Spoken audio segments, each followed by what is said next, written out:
প্রিয় ফেসবুক বন্ধুরা, আপনাদের সাথে আজ শেয়ার করব সকালে ব্রেকফাস্ট কি কি দেওয়া হয়।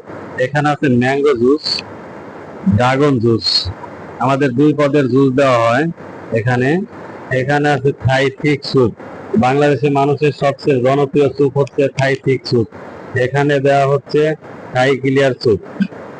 তারপর দেওয়া হচ্ছে এখানে পরোটা, এগ অমলেট।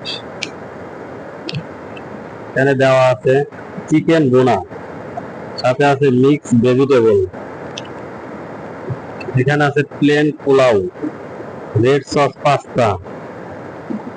ডেজার্ট হিসাবে আছে লাচ্ছা সেমাই, সাথে আছে জ্যাম, বাটার, ব্রেড, কেক। সাথে আছে ওই পাশে আছে টি কফি সেটআপ, আপনারা চাইলে টি কফি খেতে পারেন। দেখেন বাইরে কি সুন্দর বৃষ্টি হচ্ছে।